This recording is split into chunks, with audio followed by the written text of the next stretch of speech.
Hello everyone, it's Rostaka here coming at you with another Dota 2 video, and I hope you guys are all doing well. And in this video, I'll be covering how to go over replays. And this is going to be a very brief video in general. It's going to be an introductory video, and I'll be covering how to go on the more, how to view replays for specific roles such as the carry position, support, etc. in future renditions of videos from this series. But I think this introductory video is going to be very informative and useful for you guys because it's going to give you the general knowledge that you're going to be using as a base to kind of view your replays. Now, I'll be going over some things like how to use certain functions. For example, this is probably one of my more favorite functions. You can actually just rewind time 10 seconds or jump forward 10 seconds, and it's very useful. Because once again, it's just a very easy way to jump back and forth. If, for example, if you notice that you missed a creep kill or that you use a spell slightly inefficiently, you can just jump back 10 seconds and you will be able to kind of replay that situation very quickly. Now, let's kind of talk about some of the specific things that you want very early on. So what I like to do is, for example, if I'm going to be watching my mid lane replays, what I'll do is I'll put on the last hits and denies, because that's probably one of the more important information based things that you want to know very early on. How am I stacking up against my opponent? Am I doing a little bit worse, a little bit better? How did this scenario go, etc., etc. So since this is going to be a little bit more of an introductory video rather than something that's specific, I'll initially start talking about the mid lane, and then I'll jump around the other lanes, and we'll be able to kind of get a feel for how you're supposed to watch these replays. So this is a 4.5k average MMR game. It's just a random pub game that I found, and that's probably the most important thing, is that when you're first watching the replay, especially if you're watching a competitive game or a high-level pub game, you have to understand what skill level the game is in, so you can kind of learn, is this something that I can do? Is this something practical? And on top of that, is this, a good, are these good habits that I should be following? Now, after you've kind of, that's just a very early thing, is to, take a mental note of what kind of game you're watching. Am I watching my own game? Am I watching a pro game? And be very cognizant of that fact. Now, the next thing I want to cover is the pause function. You can press F9, or you can bring up this UI and just press the play button, pause button. And this is probably one of the most important functions when you're watching a replay in Dota, because it really lets you just freeze the game, and you can analyze every small aspect of the game. Now, for example, let's say you're playing the offlane position here and you are the Legion commander in this game. You should be asking yourself, is this a particularly good place for me to be in at the 50-second mark here? There's a lion over here, there's a invisible treant, and then there's a meeple on the other team. Can I stay in this position and be relatively safe? For example, if you're playing the Weaver here, you should be asking, should I be going up here? Should I be just, standing up here and doing a little bit of cliff jungling onto these neutrals? Is it worth me going up here and getting harassed by the Jakiro? So these are the kind of questions that you want to be asking yourself, and you can do this very easily if you pause the game.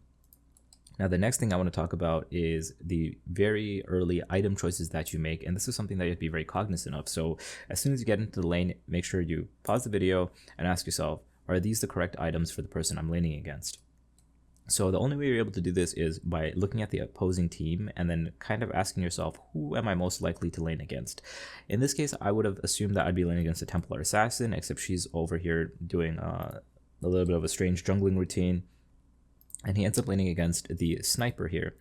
So if I thought I was going to lane against a Templar Assassin, I would have probably went for a Null Talisman, because Templar Assassin is able to boost her damage significantly through refraction.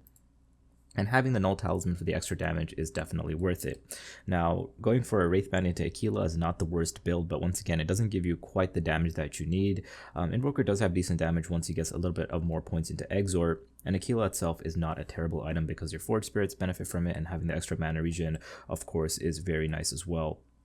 So it's not the worst starting item, but I would suggest that going for a Null Talisman is slightly better.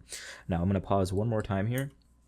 And this is something that you should really just get used to in a lot of your games. Just pause all the time, look at every small detail, and I guarantee you guys will get a lot better. So the thing is, I want to pause the video and look at where the creep wave is. So if I'm playing Invoker, am I comfortable to be on the opponent's high ground here? And there are a lot of factors that you have to consider. The thing is, you typically never want to be on the opponent's high ground as a mid player, because it makes it easier for supports to kind of smoke and cut off your avenue of escape if they're trying to gank you. you as an invoker have 280 move speed. It's not the greatest. So let's say you're playing a very fast mid here. Let's say you're playing like Leshrac mid, who has 325 move speed, or you're playing Lone Druid mid.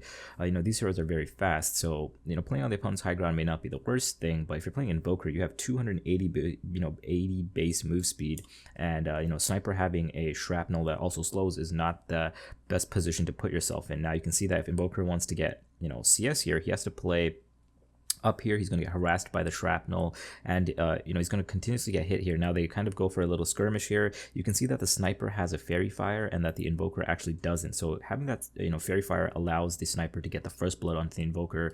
And that's another thing that's very important to ask yourself, is when you go into a lane, regardless of what lane, it could be the mid lane, it can be the safe lane, and what the important thing is, you have to click on your opponent to see what item they have. That's one of the most important things, is take note of what items you have, as well as what items your opponent has, and play around that. Imagine the invoker had a fairy fire there, he probably would have gotten the first blood instead of the sniper.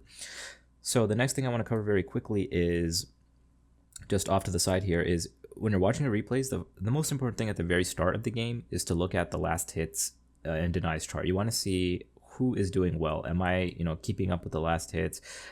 Who's denying a little bit better? And typically, if you're watching your own replay, I wouldn't say this is particularly important. It's probably more better to analyze your own gameplay. But if you're watching a professional game, or if you're watching a high-level pub game, you should probably be looking at the CS and try to figure out why a hero is doing better than another hero. For example, if Ember Spirit is sitting at 20 CS at the 3-minute mark and Queen of Pain is sitting at like 15 CS, you have to really ask, how is this happening? Is Ember pressuring her well? Is Queen of Pain overly defensive because of the enemy supports and the potential roam that they may have? There's a lot of factors that go into it. And I'll be breaking those down, of course, in future renditions of this replay series. But for now, I want to keep it kind of brief. So earlier we saw the invoker kind of just hanging around here on the high ground of the sniper, and what I want to kind of just jump back and talk about very briefly was that it's not particularly a bad place to stand. It may have seemed overly a lot more worse than it was, and that's because their only support hero is Jakiro. He's the only one that can actually roam onto the invoker. Having a Templar assassin roam 2 minutes into the game is not particularly threatening. So it's fine to kind of play up there if you know that the opponents don't have too much kill potential on you. Furthermore, he constantly sees Jakiro up in the top lane, and Jakiro has to kind of devote a lot of time to stopping the Weaver, or else Weaver is going to get a lot of EXP and gold as well. So it's very important that you're able to kind of assess how this situation is going. So I've opted to go back to the very early stages of the game here, and I'll be focusing a little bit more on vision, especially regarding the support hero here with Jakiro. You can see that Jakiro is a solo support in this game. He's opted to hold on to his sentry and observer wards very early on, and now he realizes that he's leaning against the Weaver. He puts that down, and it essentially forces him, and it allows him to pressure the Weaver even when he's under the effects of Shikuchi. You can see that he's still holding onto that observer ward, not opting to put it down, and it's very important that you don't just place it willy-nilly. But putting the observer ward down is going to be essentially good later on, because it can see Weaver making certain movements into the secret shop area. It lets you know very early on if he comes into your jungle area. So putting this observer ward in now is very good. You want to make sure you don't put it down right away. You want to put it once Weaver gets a few once the laning phase has kind of started. You want to put it down afterwards, so you can see where the Weaver is moving, how he's kind of like traversing around the map, things of that nature.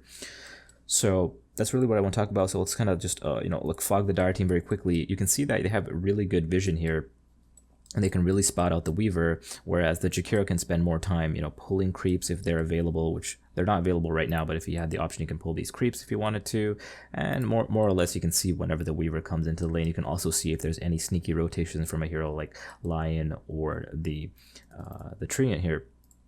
So once again, very important that you use the fog function. I would say that's a little bit more important when you're watching someone else's replay, especially high-level competitive play. You can really understand how teams play when they have no vision, or a high-level pub player. For example, let's say there's a Slark player that you're watching, and it's like 35 minutes into the game. You can see how that player is, let's say it's a 7k player. You can see how that person makes movements around the map based on the kind of vision that they have. So just set the fog to whichever player you're looking at, set it for their team, and kind of look at their movements. Are they farming greedily? Are they pushing past the river even though they have no vision? All these things are very important to ask, and you can really take, you can learn a lot and take in a lot from watching these kinds of things when you look at a replay. Now, the next thing I want to do is talk about some of the other functions here for later stages of the game. I'm going to jump into a different replay, and I'll see you guys there.